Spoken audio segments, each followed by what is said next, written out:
بعض علماء کا اعتراض ہے کہ امام بخاری نے سیدہ عائشہ کی توہین کی ہے کہ ایک تابعی کو غسل کر کے دکھایا جبکہ ان کے درمیان ایک چادر کا پردہ حائل تھا، اس کی وضاحت درکار ہے۔ یہ شیعہ امام بخاری پہ اعتراض کرتے ہیں کہ اماں عائشہ کی توہین کی ہے۔ وہ ہوا اس طرح تھا، یہ بخاری مسلم دونوں میں حدیث ہے کہ کچھ اصحاب آئے جس میں سے سیدہ عائشہ کے محرم بھی تھے ایک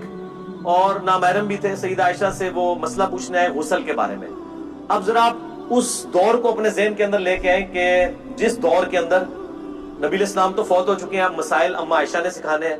اور اس میں عبداللہ بن عمر کے بارے میں صحیح مسلم میں آتا ہے کہ انہوں نے اس حوالے سے ایک چیز لانچ کی جس کی وجہ سے بڑا فتنہ کھڑا ہو گیا، پنجابی والا نہیں، عربی والا، حتیٰ کہ سیدہ عائشہ تک بات پہنچی۔ سیدنا ابن عمر یہ فتویٰ دیتے تھے کہ جو عورت جنبی ہے وہ اپنی چٹیا کھول کے غسل کرے گی،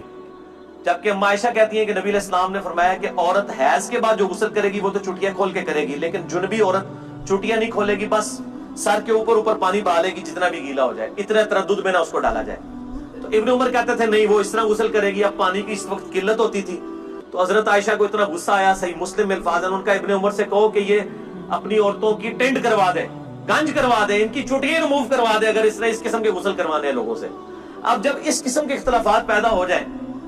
اس دوران کچھ تابعین اماں عائشہ سے پوچھنے آئے کہ بھی غسل میں، ایک تابعی کہتا ہے دیکھیں جی میرا کتنے چھترے بڑے بڑے سر کے بال ہیں بڑے بڑے،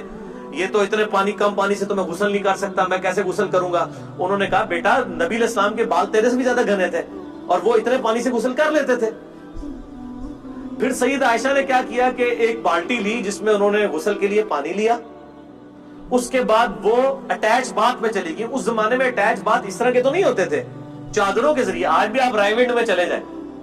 تو وہاں پہ جتنے بھی باتھ روم بنے ہوتے ہیں، یہ ملتان اجتماع دعوت اسلامی والوں کے، اب نہیں مجھے پتا، پہلے تو یہی تھا جب تک ہم جاتے رہے، تو وہ موٹی چادروں کے ذات ہی باتھ روم بنائے ہوتے تھے۔ یہ نہیں ہوتا تھا کہ اس میں سے کچھ نظر آ رہا ہوتا ہے اندر سے، موٹی چادر ہو یا دیوار ہو، اس زمانے میں تو یہی کچھ ہی کیا جاتا تھا۔ تو سیدہ عائشہ نے اس کا وہم نکالنے کے لیے، مثلا اگر کوئی کہے جی ایک بالٹی میں غسل نہیں ہوتا تو میں آپ کے سامنے ایک بالٹی بھروں اور میں اٹیچ باتھ میں کہوں گا یہ دیکھو میں یہ ایک ہی بالٹی اندر لے کے جا رہا ہوں، میں اسی سے نہا کے آؤں گا، اور میں باہر آ کے کہوں گا دیکھو میں نے غسل کر لیا، تم کس طرح کہتے ہو غسل نہیں ہوتا؟ عورت کے بال تو زیادہ ہی ہوتے ہیں نا مرد سے۔ تو سیدہ عائشہ نے بھی وہ پردے میں یہ نہیں مراد کے دیکھ رہی تھی، وہ پردہ کہتے نہیں پردہ حائل تھا، وہ اٹیچ بات تھا تو اس میں کوئی بے پردگی والی بات ہی نہیں تھی، ان کا وہم نکالنے کے لیے۔ اس میں کون سی توحید ہے اماں عائشہ رضی اللہ تعالیٰ عنہا کی؟ ٹھیک ہے، تو اس میں کوئی امام بخاری نے نہیں، بلکہ انہوں نے ایک حق بات جو ہے وہ لوگوں تک پہنچائی۔